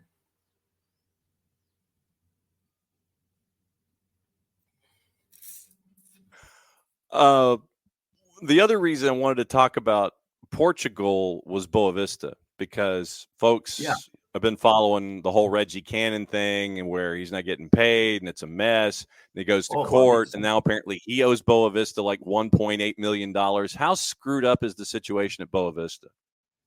It's bad. It's been bad for years. I don't know how they're surviving. Honestly, I don't know how they're surviving.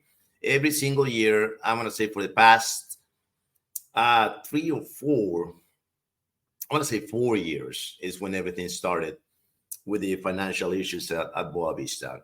They were penalized because they were not paying the players. At one point, it was not last season, the season before, they were unpaid for like 4 months. Right, players, they were not getting paid for 4 months, and they were still playing, and they gotta do a protest, and then they got paid. They get up to date. All right, we're getting going. And then again, the next season, hey, we're not getting paid. We're behind 2 months.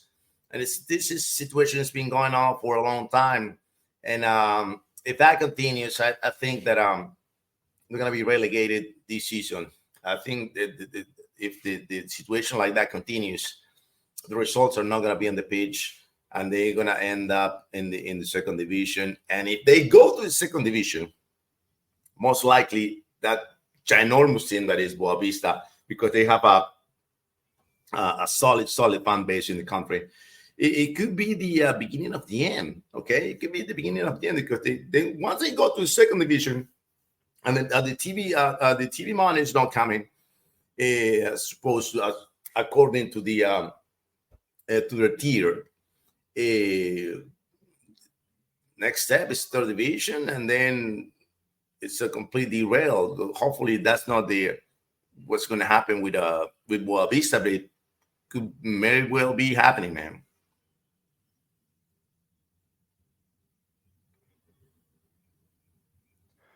As always, my friend, I love it when you can catch up with us and let us know what's going on everywhere across the board, whether it's at Gold TV, Sudamericana, Libertadores.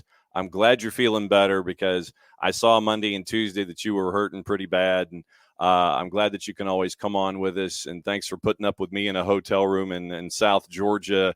And get your coffee, get your burpees, get everything squared away this morning. And we love you very much. And we will catch up with you next week, my friend. Thanks for dropping by. As always, stay warm, stay cool, and be good. I appreciate it, John. Thank you for having me. I will see you next week, guys. Take care.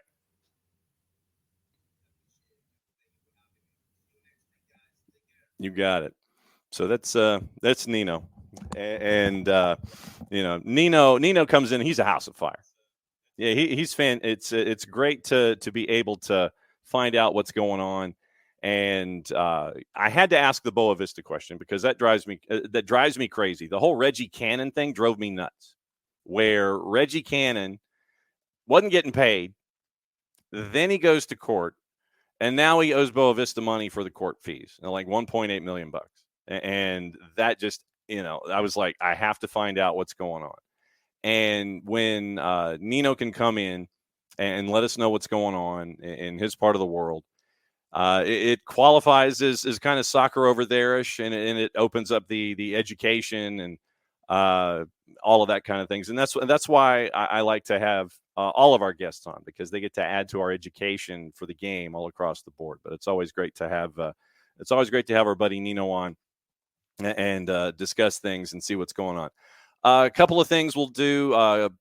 More gossip, rumor, and innuendo, and what to watch, where to watch it. Didn't know if you saw this, and it has to do with Yves Bissouma, our buddy Ben Jacobs across the pond. Spurs have suspended Yves Bissouma for their Premier League opener at Leicester on Monday after footage emerged showing the midfielder inhaling laughing gas. Seriously. Quoting Ange, "We've suspended him for Monday's game. Beyond that, there's also some trust building that needs to happen between Biss and me, as well as Biss and the group. The door is open for him, and hopefully we can help him realize the decisions he makes impact more than just him. Hopefully it allows him to make better decisions going forward." So that's the latest with him and Spurs. Also on the board, apparently, according to Mark Ogden over at the Four Letter, in discussing the contract deal with Mauricio Pochettino, what could happen and what might happen. So here's the latest from Ogden, and it came out in the overnight. So Ogden, along with Ornstein and a lot of other folks, he's agreed to become the new U.S. coach with responsibilities for 2026. So no final agreement has been signed between the two parties, according to sources to Ogden. USSF Board of Directors is yet to sign off on any deal. They mentioned Crocker and the two parties and their past association. So, and then down further in the article, this is what we were discussing this morning. A separate source told ESPN Pochettino's situation with Chelsea remains unresolved. He's owed money by the Premier League club, and until a resolution is found, he cannot sign a contract to take over the USMNT. Expected to be installed in time to take charge of the game in Kansas City against Canada September 7. Pochettino would be able to keep a European base and not move to the U.S. full-time. The source told ESPN as he could watch bulk of the national team players in major European leagues. Sources told ESPN Pochettino had been under consideration as a possible candidate to replace Gareth Southgate as England manager. So that was Pochettino and Southgate, and it looked like it was a match race to determine what it was going to look like. And so apparently, Poch can stay at home. Mauricio Pochettino can stay at home. And he can do a lot of his watching and do a lot of his traveling, still living at home in Europe. And from there, he can, kind of watch everybody go and do hop flights and things like that and go catch up with folks. And so you can look at everybody overseas. So Mauricio Pochettino, he's going to stay and he's going to do his thing over there. Apparently, when it's okay to sign his contract. I'm still trying to figure this out. That's why I was wondering and I was asking. It's like, look, here's the deal. If we still owe you money, fine, let the billable hours take care of it. Let the billable hours take care of it. Let the folks go into a room, close the door, hermetically sealed, glass windows, long rectangular table, and let me go to my next gig. I mean, Bart said, get it done, Todd. Bowley Clear Lake will spend money on anything and everything. But you've got an issue still with the compensation package of someone that you no longer employ. And they got a new gig. They've got a new gig. Hey, I'd like to take this new job. Hey, we still owe you money. You can't do that. Well, why not? Well, we still owe you money. Well, how about you owe me less money and I take the gig? Or we come up with some kind of a settlement. No, we still owe you money. You can't take a new gig. But Bowley Clear Lake can spend $9 gazillion on players. I mean, literally, it is the most, and Michael Head, if you're watching, I apologize. And I'm sure it drives you crazy as well. But Bowley, Clear Lake, and Chelsea, literally, it's like being in the sandbox and wanting every single toy. or going to Sharper Image at the mall. Let's all go to the mall. You go into Sharper Image and you're going, I want to buy that. I want to buy that. I like that. It's like Spalding and Caddyshack. I want a hamburger. No, I want a cheeseburger. Literally, that's Bowley Clear Lake to me. And I apologize up front if you're a Chelsea fan. But literally, Chelsea wants to sign every player. They do. And then they'll sort it out later. We'll loan you to places in our system. See Wiley, Caleb. But when it comes to money that is still owed an individual that no longer works for you, you can't.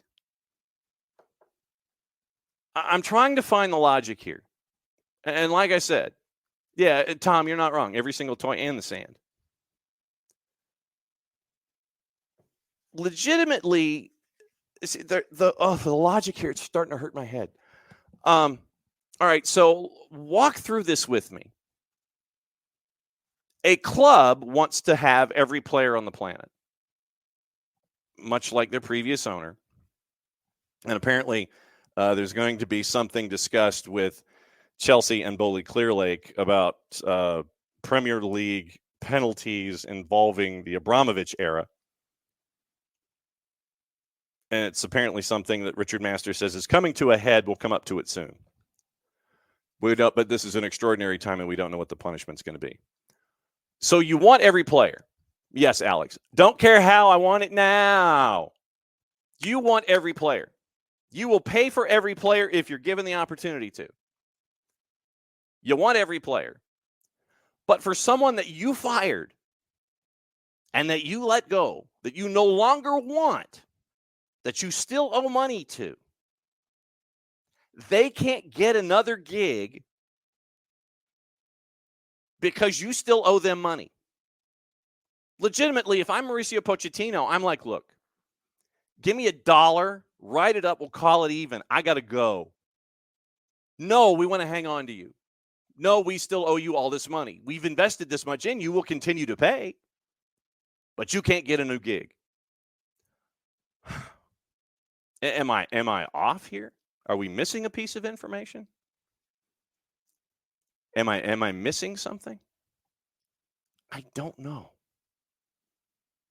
But this is an I don't know on multiple fronts. I still owe you money. You can't get another job. Traditionally, in the real world, outside of athletics, if you're in between gigs, and I'm sorry that I'm rocking on a chair because of the backlighting,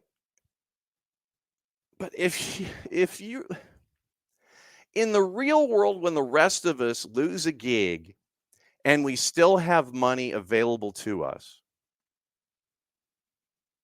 unless there's something like a no compete where you've got to sit out 6 months, and there's been no mention of a no compete from Mark Ogden or anybody else, then you got to sit. But traditionally, you can make a settlement and you can sit there and say, okay, you give me, $20 and I can go, and we all can go. But in this case, it's odd, and it's Chelsea odd. And I'm kind of creating a new adjective because it's so weird.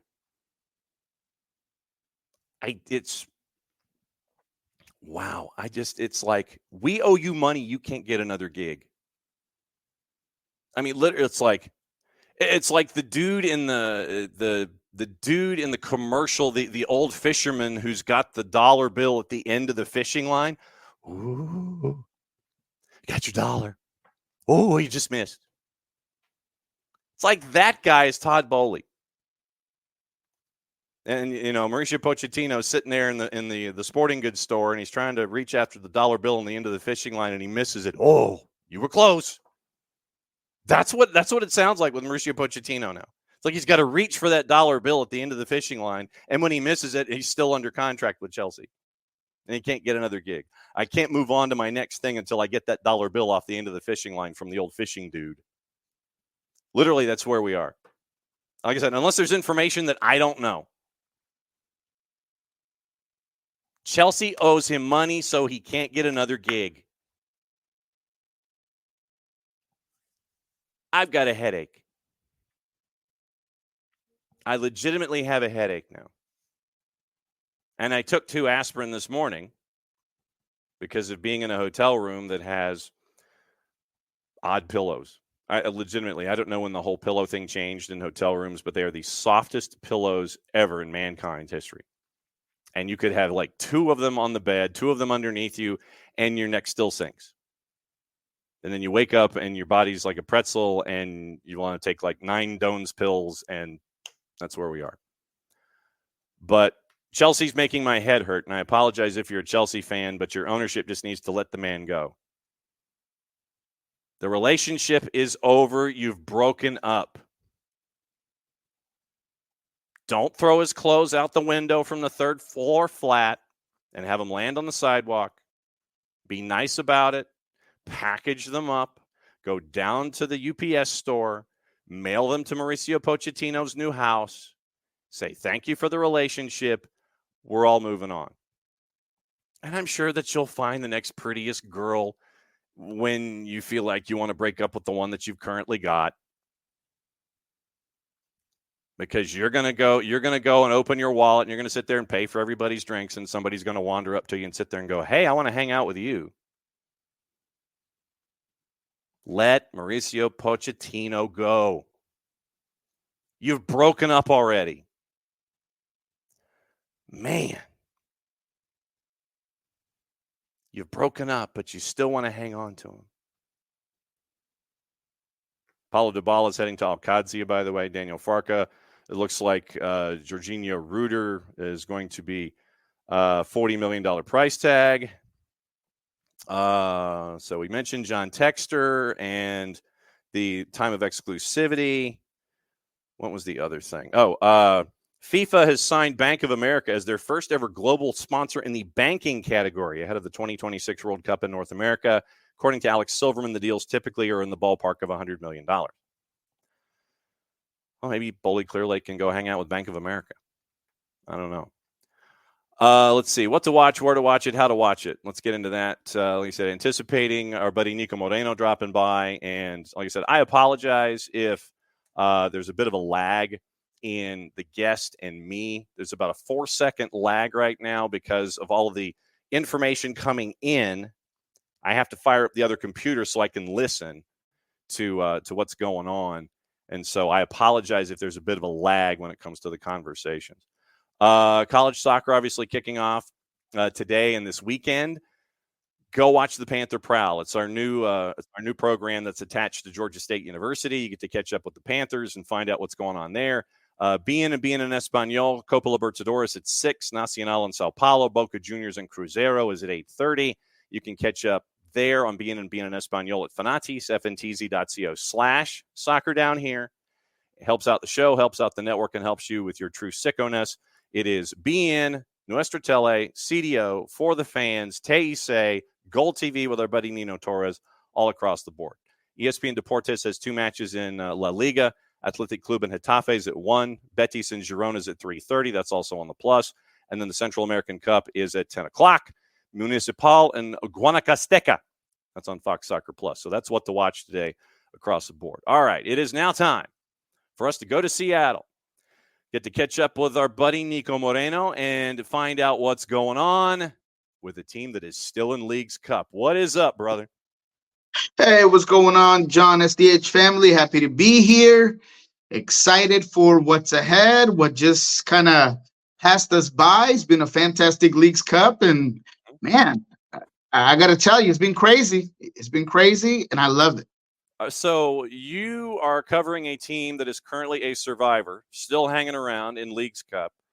How in the wide world of sports has this happened that Seattle has made their way to the Final 8? Yeah, look, I asked Brian Smetzer directly, that if he felt like this team was playing with a chip on their shoulder.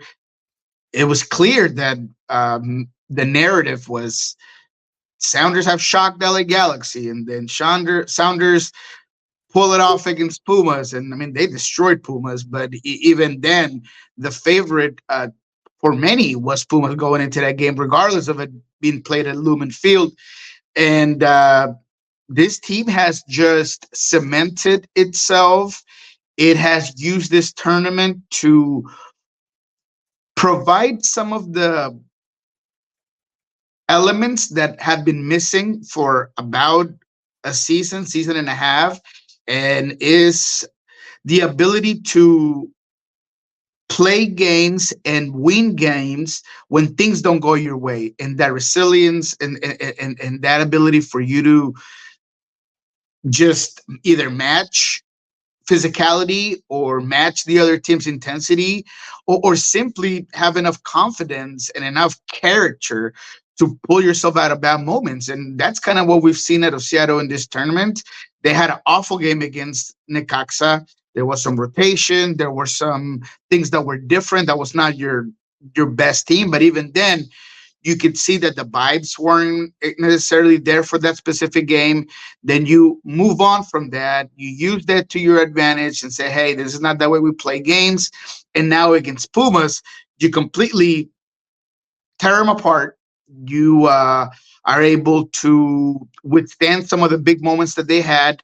You were able to eliminate a guy as difficult to cover and to contain as Chino Huerta and Rubalcaba on the right side, and you did not allow Memo to get anything inside the 18. Then Funes Mori comes in and he makes no difference. So I think that Seattle has really done well bringing back that identity of jerarquía, as they call it in Spanish, that it factor that goes in with the shield and the colors of your jersey and the field, your stadium. That's something that Seattle has had in the past. And the fact that I feel like their collective defensive discipline and collective defensive effort have given them a platform that raises their floor. And as long as their attack can get a couple in the back of the net, they're always in a game because of that really good defensive effort. Yeah, and I mean, in Atlanta in years past, it's been referred to as garra. You know, you've got Mm-hmm. that as well. And is it coming from the veterans? Are the youngsters like Paul Rothrock, are they helping out in all of this? Is it the veterans carrying it through? Is it momentum from the kids kind of kicking the veterans in the pants? Where's it coming from?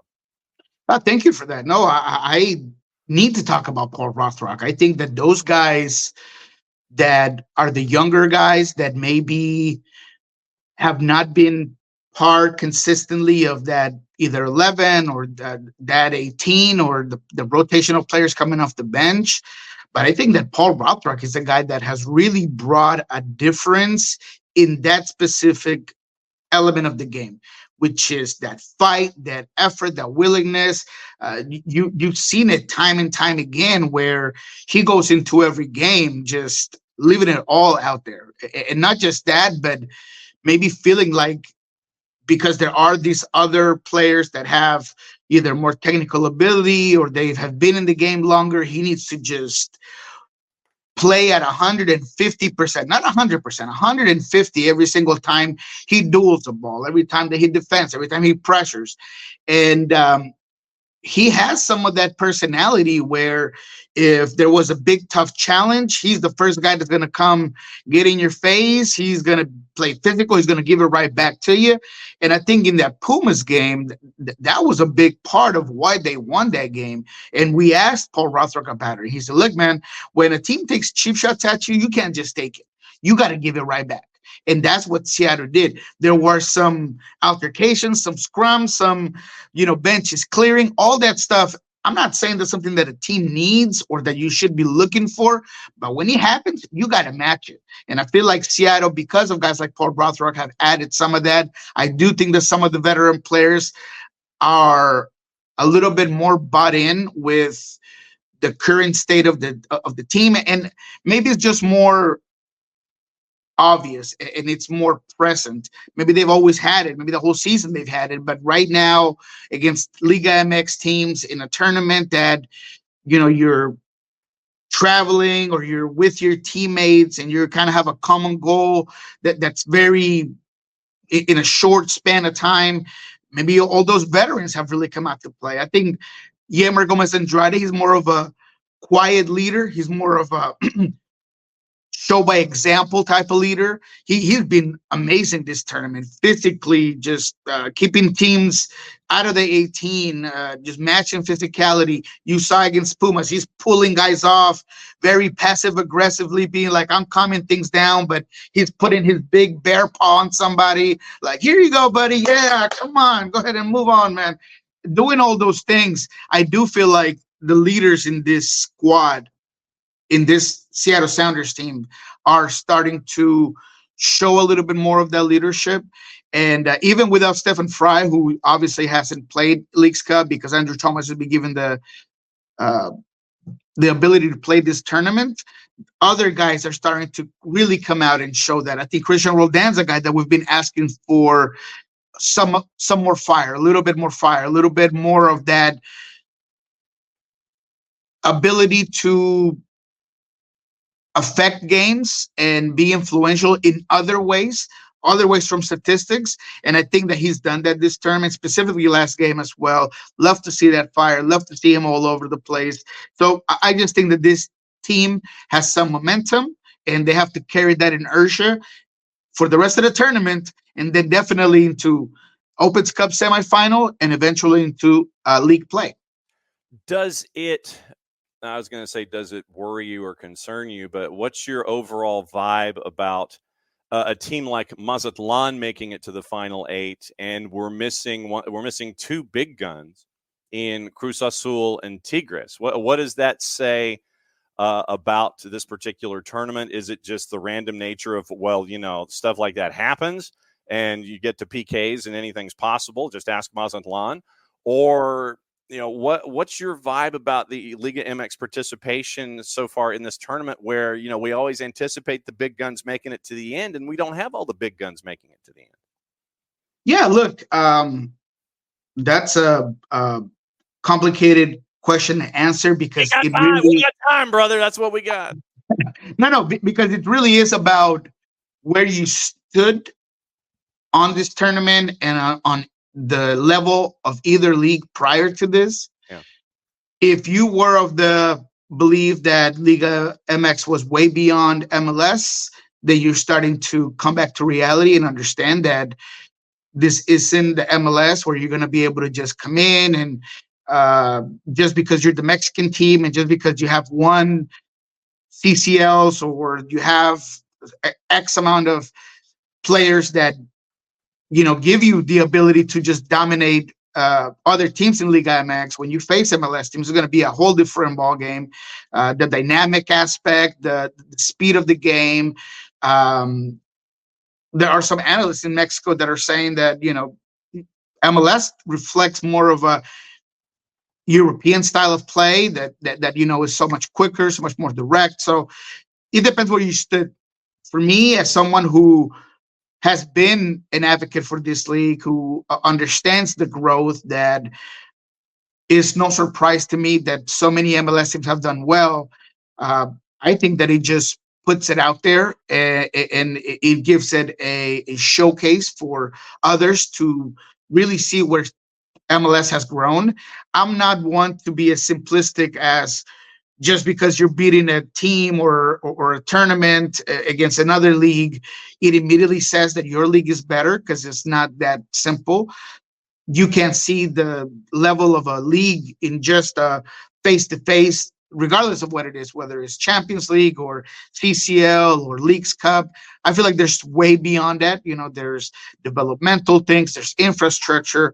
But what I will say is that Mexican teams have realized how difficult it has been for MLS teams in the past when the calendar of a tournament hits right at the beginning of your season or right at the preseason and right when you haven't been able to really figure out who your best 11 is. You haven't had time for your newcomers to really build into your team.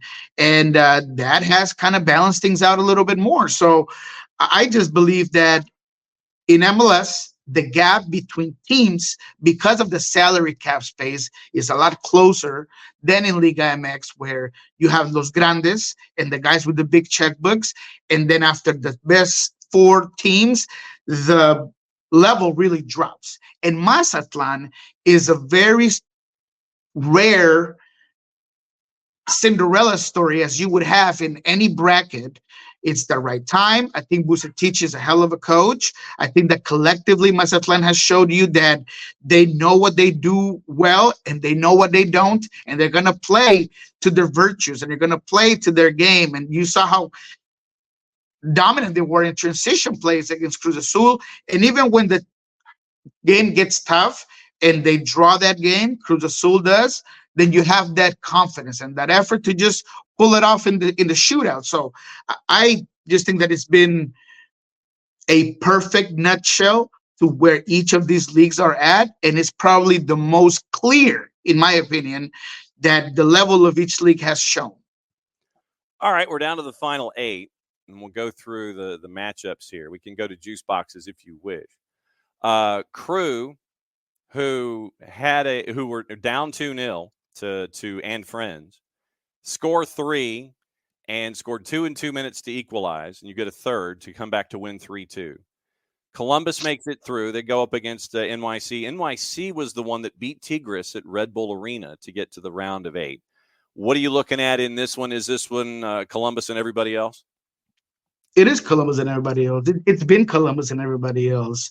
Even when they went down 2-0, I remember looking at my son and said, look, this team's not done. They have enough. They're going to bring in some subs, and they're going to figure it out. And, oh, my, did they. And I also feel like Tata maybe waited a little too long to make substitutions. I felt like Luis Suarez should have came off a little bit earlier. I feel like Wijat should have come off a little bit earlier. Redondo was gassed. And the more the game went on, when you have a team in front of you like Columbus, that the soccer module, the ideology is so ingrained within their play, it was only a matter of time that if you didn't keep your foot on the throat of that tiger, it was going to bite you. And that's exactly what happened. Diego Rossi is in unbelievable form. I talked about him last week. I told you he was a guy that was going to be that is in such great form that when those top 3 players of Columbus, if you want to add Christian Ramirez as part of those 3, when one of them is on a heating streak, they're going to give him the ball and they're going to allow him to just do you, baby. You are him. Get it out there. And that's what's going on with Rossi right now. His ability to just crash the box at the right times, the IQ to understand where the ball is going to fall, the technical ability to just put the game away. I mean, he's been so clinical in front of goal, whether it's on crosses, first touches, whether it's with the right runs and finishing in front of goal. I just think him and Cucho are the most dynamic, most talented duo in MLS, and they're showing it to you. So in Miami, I praise them for what they did. They had a really good tournament despite injuries, despite not having Messi. Tata has done a great job uplifting and developing a lot of players like Bright and others. But in this game, they were a little bit exposed, and you saw the way they were coming on that left side, on Columbus's right side. They knew where the weak point was, and they continued to fall through that and create those overloads and those overlaps with their wing backs, and they just essentially broke down Inter Miami. So yes, I think it's them against everybody else. Now, New York City, let's talk about them a little bit. Santiago Rodriguez has turned and evolved, and maybe those who had not seen him before now are turning their heads into this fantastic player. And he's always had the talent, man. I mean, I always say I kind of laugh when I think about the young player that I met here at Lumen Field in a friendly game against Nacional de Uruguay. Did the interview with him. I mean, he was amazing. He scored 2 goals in Seattle. And now watching the maturity and the other aspects that make a great player, whether it's effort and continue to grow and becoming a leader and all his technical and tactical abilities growing. Man, Santi's been unbelievable. He scored every single time in the last 3 games, at least, in this League's Cup. And he just put them above a team that maybe not many thought that they could beat. And Tigres, they had opportunities.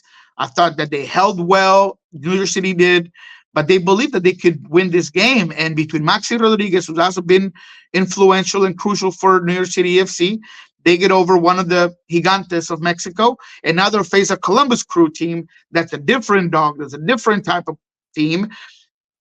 I still don't think they have enough to beat Columbus, but it'll be a fun game. That's for sure. Yeah, and I think that Mazatlan, we talk about them, I think that their run ends against Philly. Philly will grind it to a halt, and I think Mazatlan gets frustrated at Subaru Park, and I think that it ends there for them. Club America, I think, takes care of business. I think it'll be tighter than folks anticipate with Colorado, with what Chris Armas has been doing this season. I think that Chris Armas is proving his point about give me a little investment, leave me alone, let me cook, and you see what happens. Now let's talk about your game before we get out of here. Seattle and LAFC at Lumen, 8 o'clock on Saturday night. What do you think? I mean, there's going to be fireworks, man. There's going to be fireworks. LAFC is, with no doubt, a more talented team. In paper, they have this game in the bag. But this Seattle team has finally, and I'll repeat it again, reminded me of those Seattle teams in the past that will find a way to win, and will find a way to fight, and will find a way to break you down one way or another. Defensively, Seattle matches up. I wouldn't say well, because the speed and the intelligence of their wingers, speaking of LAFC, whether it's Denis Bouanga on one side or Kike Oliveira on the other, it's difficult. Seattle has upped their game in the fullback position. I mean, Alex Roldan has had some issues all season. He's had some defensive woes. Nuhu himself had some problems this season. They've been great last couple of games. Take away the Necaxa game. Can they do that for 90 minutes against LAFC? That's going to be the big question. They need to completely eliminate the ability for either one of those wingers to get behind the back line, to get services in, to get into the end line. Not an easy job. But after seeing Christian and Alex team tag Chino Huerta the way they did, frustrate him, this guy was pulling all the hair in his head. They need to do that to Denis Bouanga, right? That's a lot faster. They can do a lot more things, in my opinion. So can they do that? But it all goes back to, if you need to win ugly, you're going to win ugly. It doesn't have to be brilliant. It just has to be a win. And I think Seattle can definitely do that. So as much as I've been doubting Seattle throughout this tournament and this season, for reasonable reasons, I believe, even if Pepo de la Vega won't be back, because he won't be back, Raul will be back. He will be ready for this game. I think that Seattle is going to pull it off. And hopefully I'm not wrong, but I really do believe that this team has earned the benefit of the doubt because of what they provided us in the last couple of games, and because it feels like this locker room is at an all-time high in 2024. So we'll see if it works out. LAFC is the better team, but I think Seattle will pull it off. All right, so what's going on with Pulso Sports Soccer Bar, and what's the mug for today, and what cup of coffee are you on? Man, the mug is actually on the kitchen counter, but it is my third cup of the day. I've been up since 4:30. I have another show that I did earlier today in Uruguay, and I'm going to be getting ready here for Soccer Bar in a little bit. So it's been a heavy, pretty convoluted morning, but always excited to be on. So Soccer Bar will be getting ready to get going in about an hour. We're going to be talking about all this. We're going to go into every matchup. We're going to talk about Columbus and what's been the difference, and the way that managerial front office has done so well to shed those players that maybe needed to move on. You bring in guys that immediately fit into your style, and now you're at an even higher place. We're going to talk a little bit about the calendar and maybe the evolution of what Leagues Cup could look like. I do think that a home and away situation should be added into this tournament at some point, at least maybe in the semifinal stages, at least in some sort of other way that you can figure out. And then in Pulso Sports, we're going to be today at Providence and Swedish Clubhouse talking to Craig Weibel. Craig Weibel's talking today. He has not talked all year, it seems like. The window closes, obviously, today. And therefore, we're going to get a chance to talk to Craig. There will be no signings. I think that the Seattle Sounders, if anything, might add a guy like Georgie, who is Tacoma Defiance player. They might sign him to a full contract.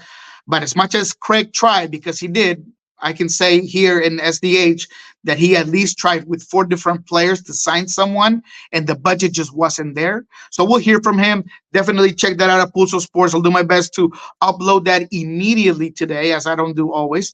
So go ahead and check that out. All for you guys. Appreciate it. All right. Love you, brother. We'll catch up with you next week. Be safe and stay caffeinated.